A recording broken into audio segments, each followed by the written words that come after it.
Hello friend, स्वागत है आप सभी का हमारे यूट्यूब चैनल एनजे टेक में। और आप हमारे साथ हैं सीएसएस ट्यूटोरियल में। दोस्तों, ये हमारी सीएसएस बॉर्डर की 4th क्लास है और इसके अंदर हम आज स्टडी करने वाले हैं सीएसएस राउंडेड बॉर्डर के बारे में। तो आइए चलते हैं और शुरू करते हैं आज का ये ट्यूटोरियल। तो दोस्तों, इस प्रॉपर्टी के यूज़ से हम अपने बॉर्डर को साइड से राउंड के शेप में बना सकते हैं और इसके लिए हमें बॉर्डर रेडियस प्रॉपर्टी का इस्तेमाल करना पड़ेगा। और अगर हम चाहते हैं कि हम अपने एलिमेंट के बॉर्डर के चारों साइड को अलग अलग राउंड शेप में दिखाएं तो उसको भी हम यहाँ पर आसानी से कर सकते हैं। बस हमें इसके लिए कुछ प्रॉपर्टी का यूज करना पड़ेगा जो कुछ इस प्रकार से हैं: border top right radius, border top left radius, border bottom right radius and border bottom left radius. ठीक है, तो इन सब प्रॉपर्टी का यूज करके हम अपने जो भी एलिमेंट है उसके चारों तरफ जो कॉर्नर होते हैं उनको अलग अलग शेप में डिफाइन कर सकते हैं। तो आइए चलते हैं, इसका हम प्रैक्टिकल करके देख लेते हैं।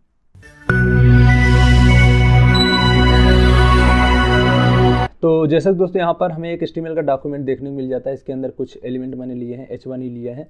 तो यहाँ पर देखेंगे ID सिलेक्टर का हमने यूज किया है और इसके अंदर नेम दे दिया है हेडिंग 1, हेडिंग 2, हेडिंग 3 और हेडिंग 4। ठीक है, तो इसके अंदर हम आ जाते हैं। यहाँ पर लिंक टैग हमने लिया है और इस पर एक CSS फाइल को रख दिया है mystyle.css के नाम से। उस फाइल को मैंने यहाँ पर ओपन किया है और उसके बाद यहाँ पर H1 सिलेक्टर का यूज किया है हमने और यहाँ पर background colour, border, height, width, इन सब प्रॉपर्टीज़ का यूज करके वैल्यूज़ को यहाँ पर डिफाइन कर दिया है, जिसके रिजल्ट हम यहाँ पर देख सकते हैं। अगला काम करना क्या है, हम यहाँ पर हेडिंग 1 को यहाँ से कॉपी कर लेते हैं। ठीक है, Ctrl+C से और यहाँ पर आ जाते हैं। तो यहाँ पर हम ID सिलेक्टर का यूज कर रहा हूँ तो उसके लिए पहले हैश लगाया जाता है, फिर उसके बाद ID सिलेक्टर के अंदर जो भी टाइप करते हैं उसको हम यहाँ पर Ctrl+V से पेस्ट कर देते हैं। ठीक है, उसके बाद अगला काम करना क्या है, हम पहले सभी शेप को, मतलब जो अलग अलग शेप है, राइट लेफ्ट और राइट लेफ्ट, बॉटम और टॉप, इन सभी को अलग अलग पहले शेप में डिफाइन करेंगे। तो यहाँ पर प्रॉपर्टी हम सेपरेट प्रॉपर्टी का यूज कर रहा हूँ मैं।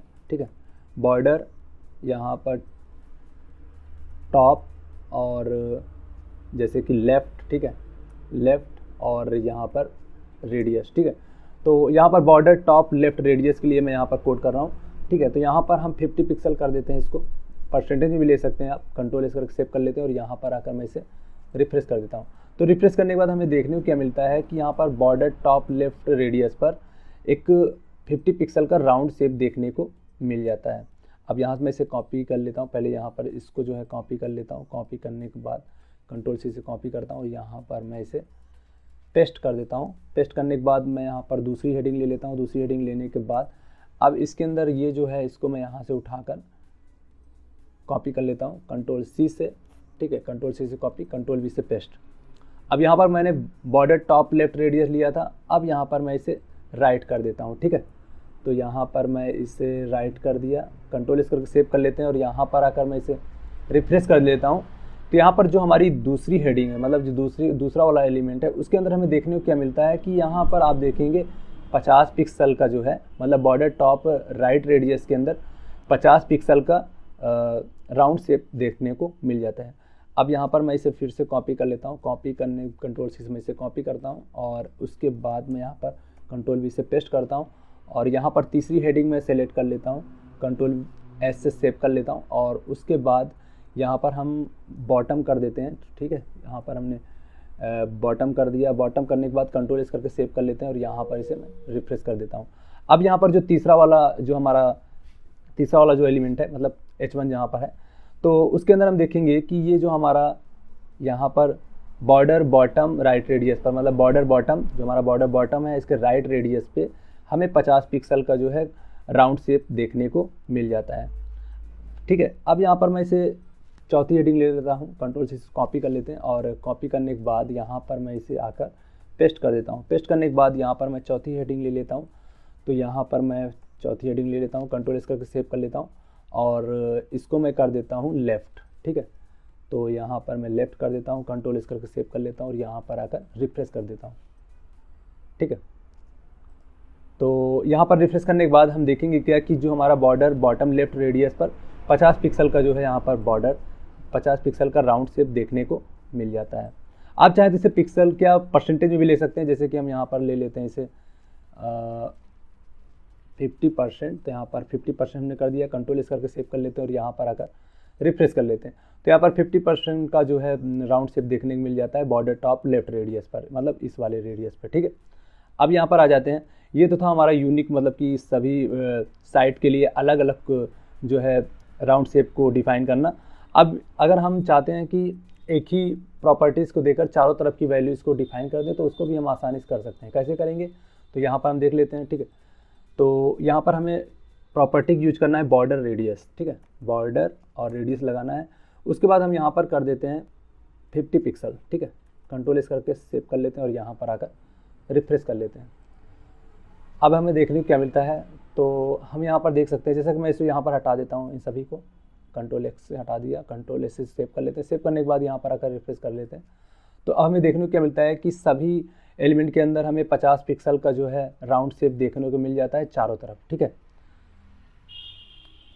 अब इसको हम 2 वैल्यू में दे सकते हैं। 2 वैल्यू कैसे देंगे, तो यहाँ पर हम कर देते हैं इसे जो है 25 पिक्सल, ठीक है, 20 पिक्सल। तो यहाँ पर 20 पिक्सल हमने कर दिया। कंट्रोल इस करके सेव कर लेते हैं और यहाँ पर आकर इसे मैं रिफ्रेश कर लेता हूँ।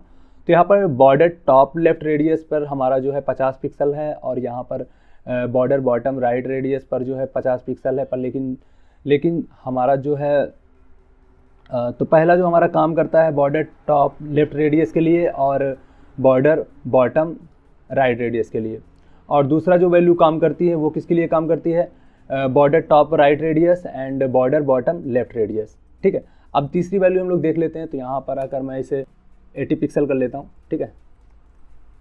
कंट्रोल इस करके सेव कर लेते हैं और यहाँ पर आकर मैं इसे रिफ्रेश कर देता हूँ। तो यहाँ पर हमें देखने को क्या मिलता है, जो पहली वैल्यू होती है वो बॉर्डर टॉप लेफ्ट रेडियस के लिए काम करेगी और जो दूसरी वैल्यू होती है वो border top right radius and border bottom left radius, और जो हमारी तीसरी वैल्यू होती है वो किसके लिए काम करेगी, वो बॉर्डर बॉटम राइट रेडियस के लिए काम करेगी। अब यहाँ पर 4 वैल्यू हम लोग दे देते हैं। यहाँ पर मैं 2 पिक्सल, तो यहाँ पर हमने 2 पिक्सल कर दिया और कंट्रोल इस करके सेव कर लेते हैं और यहाँ पर आकर मैं इसे रिफ्रेश कर लेता हूँ। तो अब ये जो हमारा जो लास्ट वाला जो काम करेगा वो काम करेगा बॉर्डर बॉटम लेफ्ट रेडियस के लिए, ठीक है। तो ये कुछ इस तरह से हमारा काम करता है।